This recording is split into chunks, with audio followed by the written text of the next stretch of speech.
consacrée à l'étude de poutres isostatiques. D'abord, nous étudierons une poutre posée sur deux appuis simples et chargée d'une charge ponctuelle. Ensuite, nous étudierons une poutre posée sur deux appuis simples mais chargée d'une charge répartie. Au cours de ce parcours, nous serons amenés à calculer l'effort tranchant, le moment fléchissant maximum, mais nous veillerons également à ce que la contrainte réelle à laquelle est soumise la poutre soit inférieure à la contrainte admissible pour le profil que nous avons choisi. Enfin, nous examinerons la valeur de la flèche maximale. Voilà, je vous donne rendez-vous déjà au module prochain numéro 4, consacré lui aussi à l'étude de poutres isostatiques, et je vous souhaite une bonne découverte de ce module numéro 3. Le premier cas que nous allons examiner est le cas de la charge ponctuelle exercée au milieu de la poutre. Qu'en est-il au niveau des conditions d'équilibre de cette poutre qui repose sur deux appuis A et B et sur laquelle est exercé un effort de 2 tonnes au centre, au point C, la portée de cette poutre étant de 3 mètres. Première condition d'équilibre, la somme des efforts doit être nulle. Deuxième condition d'équilibre, le moment fléchissant dans une section est égal à la somme des moments par rapport au centre de gravité de la section de toutes les forces extérieures, réaction d'appui comprise, situées du côté du tronçon isolé. Petite remarque, il est nul en A et en B. Qu'en est-il dans notre cas? Si la charge exercée est de 2 tonnes au point C, au milieu de la poutre, les réactions d'appui en A et en B ont pour valeur 2 tonnes divisé par 2 égale 1 tonne. RA et RB ont donc pour valeur 1 tonne.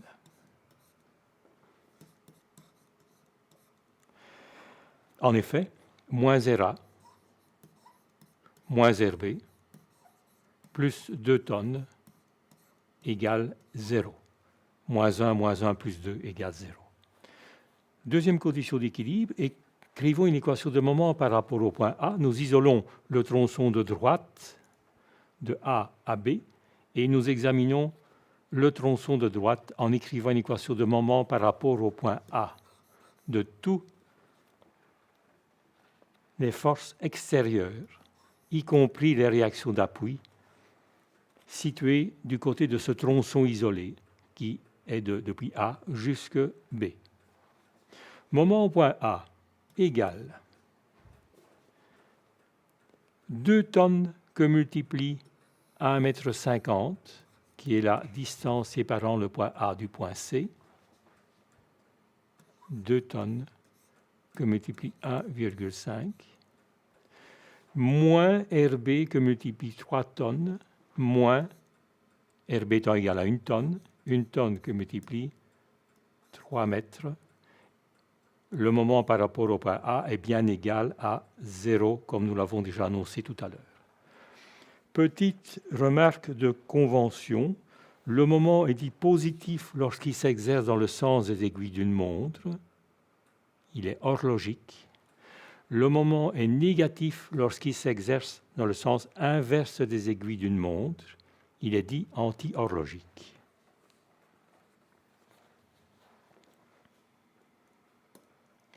Quelle est la valeur de l'effort tranchant en A, en B et en C? En A, il vaut 1 tonne. En C, il vaut 2 tonnes. Et en B, il vaut 1 tonne. Dessinons le diagramme du moment de l'effort tranchant. Le voici. Il est constant de A à C. Il vaut 1 tonne. Et il est constant de C à B. Il vaut 1 tonne.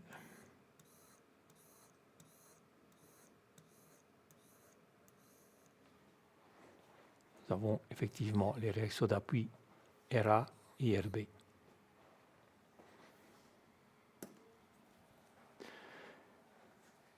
Qu'en est-il de la valeur du moment fléchissant au point C? Le point C étant le milieu de la poutre et la portée de la poutre étant de 3 mètres. Le moment fléchissant au point C est égal à moins RB que multiplie la distance séparant le point C du point B, c'est-à-dire 1,50 m. Moins RB que multiplie L demi.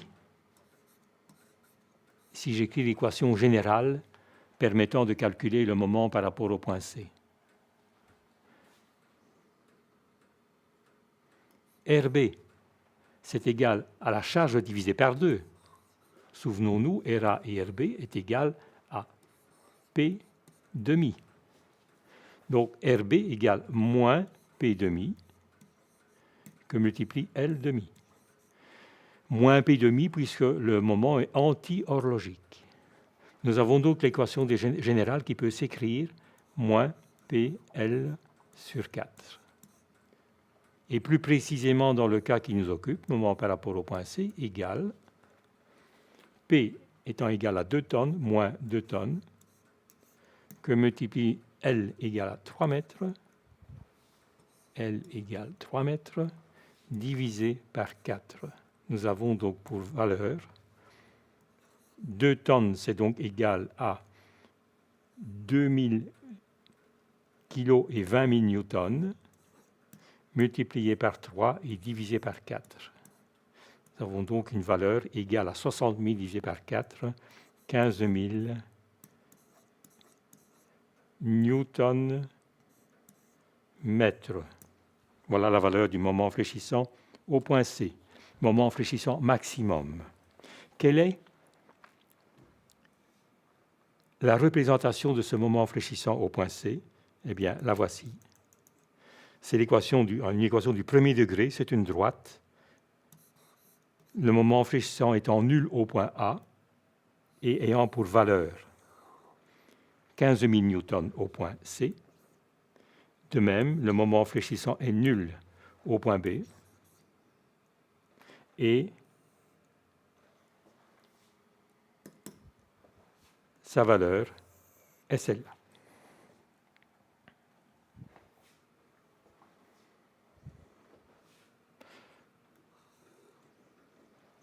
Le diagramme du moment fléchissant est donc celui-ci.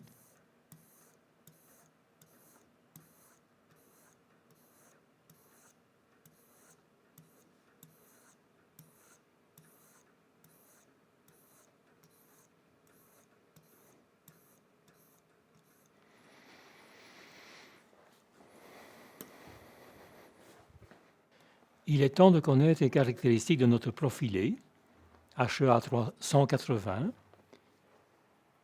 que nous allons utiliser pour cette présentation de la poutre. Nous avons son poids par mètre, G, 355 newtons par mètre. Nous avons la section, 4530 mm². Nous avons la valeur du moment d'inertie par rapport à l'axe fort, 25 100 000, 2510 fois 10 exposant 4. Et nous avons aussi la valeur du module de flexion, 293,6 fois 10 exposant 3, c'est-à-dire 293 600 mm3. Et rappelons-nous la valeur du module d'élasticité, E, pour l'acier, 210 000 newtons par millimètre carré. Qu'en est-il au niveau de la déformation de la flèche au point C? Rappelez-vous, le point C étant le point médian de la poutre, la portée était de 3 mètres et elle reposait sur 2 appuis. Nous avons la valeur de F qui est égale à PL³ sur 48 EI, elle s'exprime en millimètres.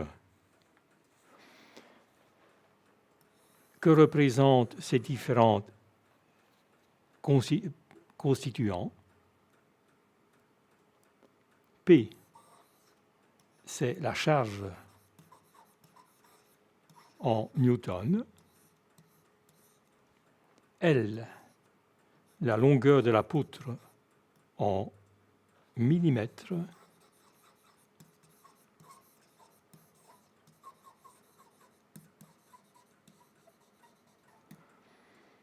E, eh bien, le module d'élasticité.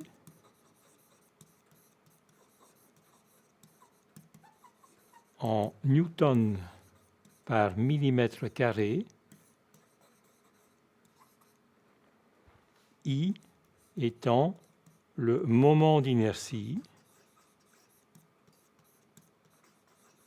par rapport à l'axe fort ici en millimètre 4. C'est un moment quadratique comme nous l'avons déjà vu dans d'autres modules précédents.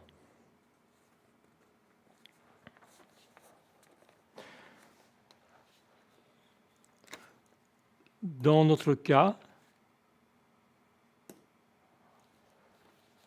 la flèche vaut 2,13 mm. En effet, F est égal à 20 000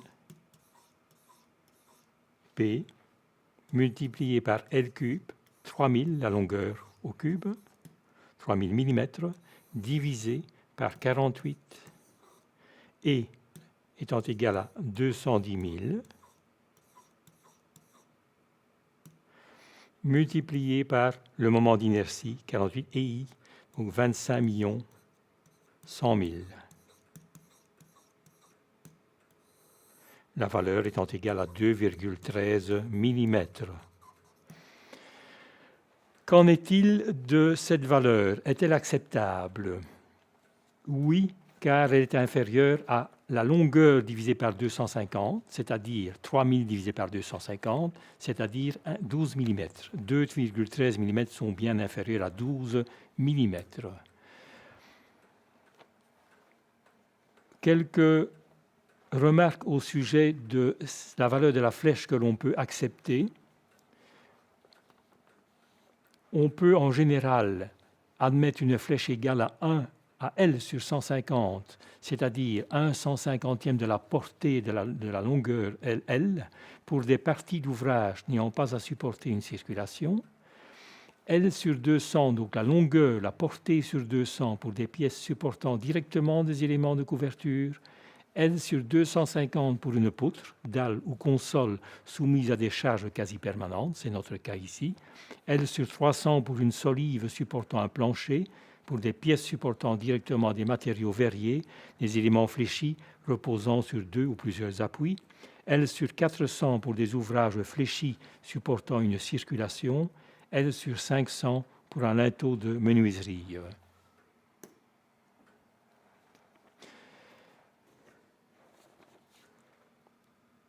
Dans notre cas, nous avons donc une valeur 2,13 mm qui est tout à fait acceptable.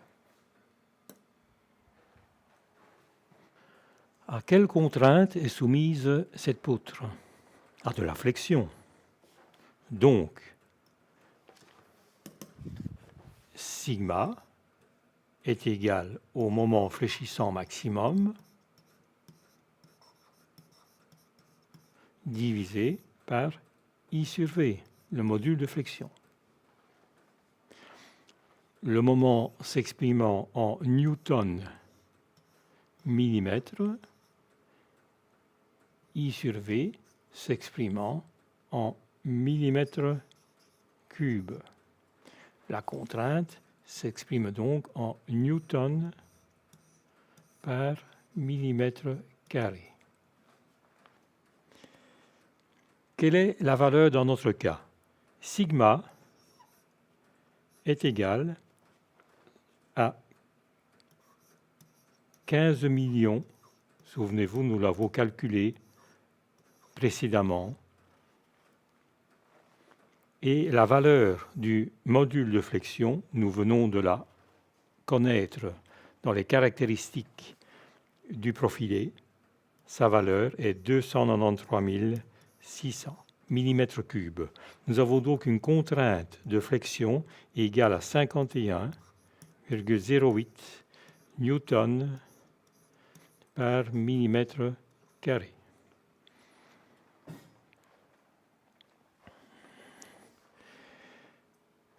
Est-ce acceptable? Oui, car sigma A est inférieur, égal à R0 sur alpha, inférieur à égal à 370 divisé par 4, inférieur ou égal à 92,5 newtons par millimètre carré. Le profilé est donc soumis à une contrainte de flexion tout à fait acceptable puisque sigma est inférieur à sigma A. En effet, 51,08 sont bien inférieurs à 92,5. Nous avons aussi une taux,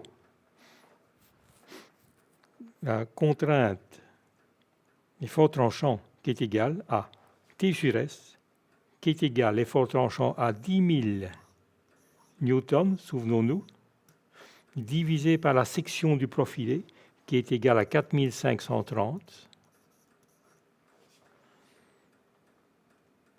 c'est-à-dire que nous avons une contrainte de 2,207 newtons par millimètre carré.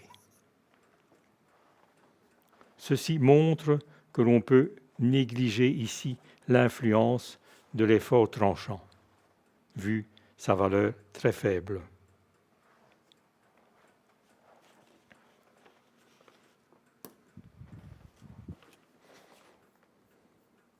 Le deuxième cas que nous allons étudier, c'est la charge répartie qui est exercée sur toute la longueur de la poutre.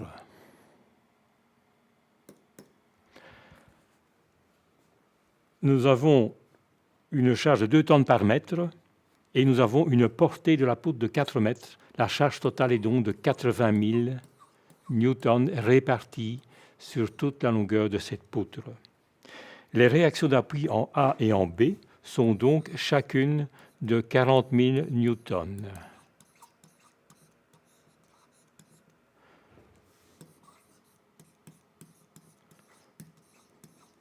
Plus généralement, QL demi.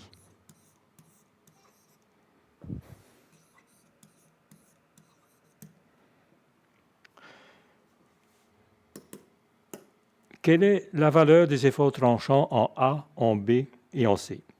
Dans une section droite d'abscisse X, T est égal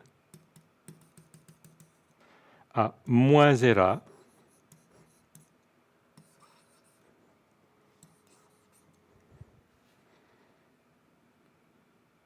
plus Q fois X, moins RA plus Q fois X. C'est-à-dire moins QL demi plus Q fois X. En A, il vaut T égale moins QL demi. En effet, X est égal à 0. En C, il vaut T égale moins QL demi plus QL demi égale 0. En B, il vaut T égale moins QL demi plus Q fois L, c'est-à-dire moins QL, je réduis au même dénominateur, plus 2QL égale QL demi. Nous verrons la représentation des diagrammes un peu plus loin. Quelle est la valeur du moment fléchissant au point C? Dans une section droite d'abscisse X, nous avons le moment fléchissant, nous avons toujours RA, nous avons toujours RB, nous avons toujours la charge de 80 000 newtons répartie sur toute la longueur de cette poutre. Le moment fléchissant au point X égale. Je me situe à ce point et j'examine tout ce qui se trouve à ma gauche. J'ai d'abord la réaction d'appui RA multipliée par la distance qui sépare le point A de ce point X, RAX. Ce moment est positif car il tourne dans le sens des aiguilles d'une montre. Ensuite, j'ai ces charges réparties que je concentre au centre de gravité situé au milieu, c'est-à-dire à une distance x demi du point X. Ce moment est négatif car il tourne dans le sens contraire des aiguilles d'une montre, moins Qx. En effet, les charges sont les charges Q multipliées par cette distance x, multipliées par la distance qui sépare ce point de ce point, c'est-à-dire x demi.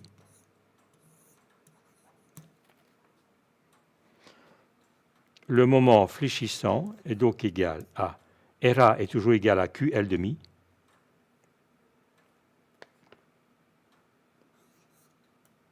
QL x demi moins QX carré demi.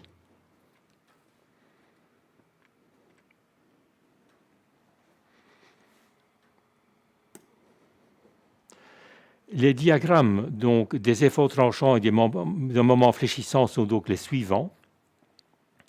Le diagramme de l'effort tranchant est donc représenté par une droite. L'effort tranchant au point A valant QL demi.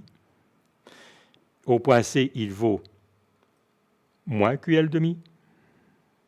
Il vaut 0 au point central de la poutre. Le diagramme du moment fléchissant est représenté par une parabole. La valeur maximale du moment fléchissant pour x égale L demi est égale à moment fléchissant maximal égale QL carré sur 8. C'est donc la valeur au centre de cette poutre. Dans notre cas, le moment fléchissant maximal vaut donc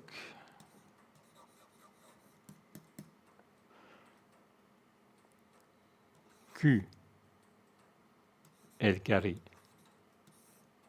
sur 8 égale 20 000 newtons multiplié par 4 mètres au carré et divisé par 8, c'est-à-dire 40 000 newtons mètres.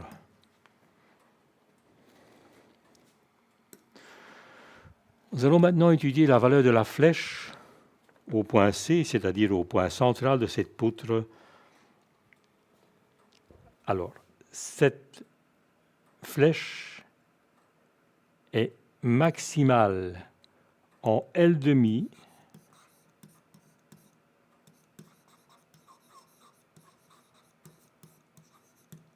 et vaut 5QL exposant 4 sur 384 EI.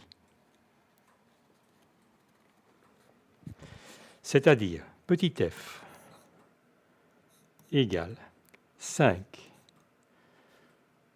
que multiplie 20 Pourquoi 20 ? 20 parce que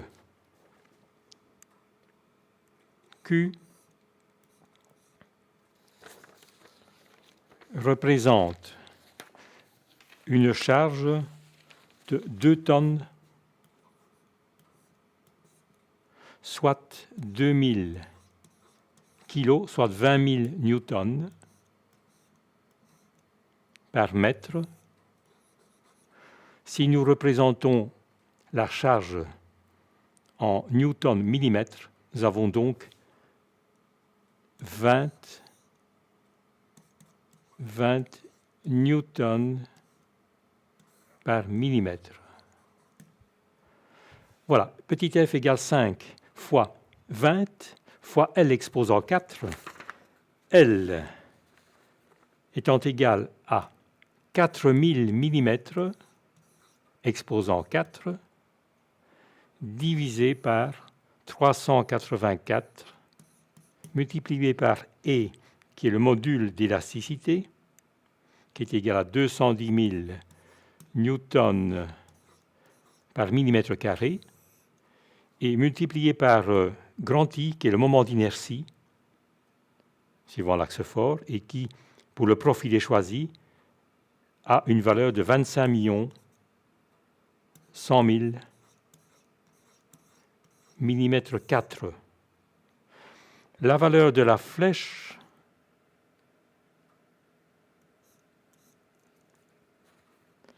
est donc égale à 12,64 mm,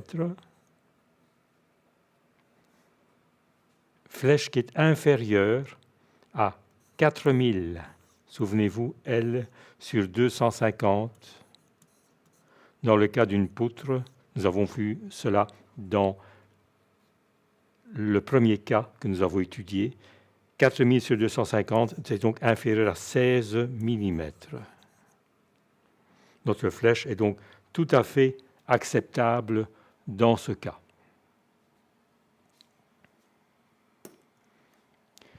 Vérifions la valeur de la contrainte auquel est soumis le profilé HEA 180. Sigma est égal au moment fléchissant maximum divisé par I sur V par rapport aux axes X, X, et il s'exprime, rappelons-le, en newton par millimètre carré, c'est une contrainte. Sigma est donc égal, dans notre cas, le moment fléchissant, 40 000 Nm ou 40 millions de newtons millimètre, divisé par la valeur de I sur V, qui est le module de flexion, et qui, pour le profilé en question, a la valeur 293 600 mm3.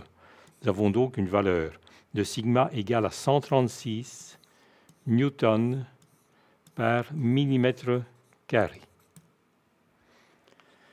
Est-ce acceptable ?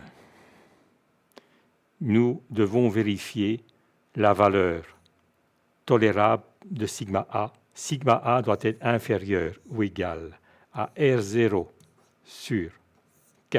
Souvenons-nous de R0 qui est la valeur de la contrainte de rupture de l'acier de construction prise ici égale à 370 newtons par millimètre carré, le coefficient de sécurité étant égal à 4 dans le cas de charge normalement appliquée.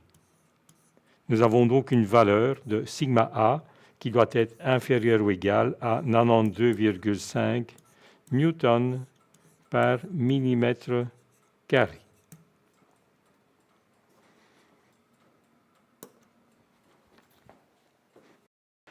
Le profilé est donc soumis à une contrainte de flexion trop élevée puisque sigma est supérieur à sigma A.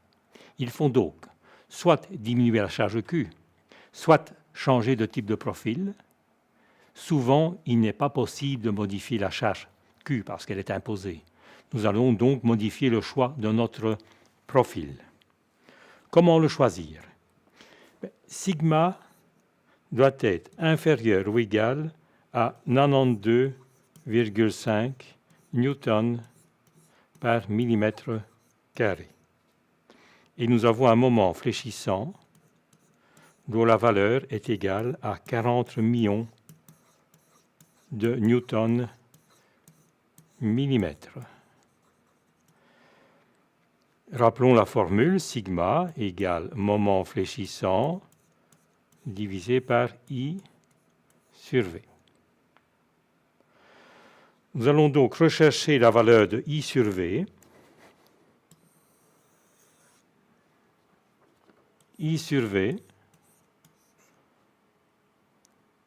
devra donc être supérieur ou égal au moment fléchissant maximum divisé par sigma.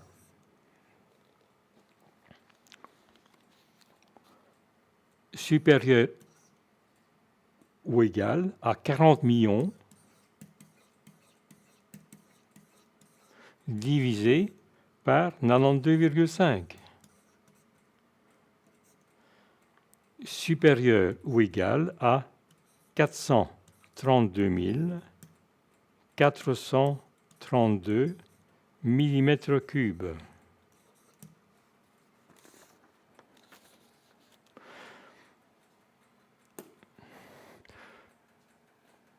Si nous gardons notre type de profil HEA, on voit que la HEA 220 peut convenir, car I sur V est égal à 515 200 millimètres cubes.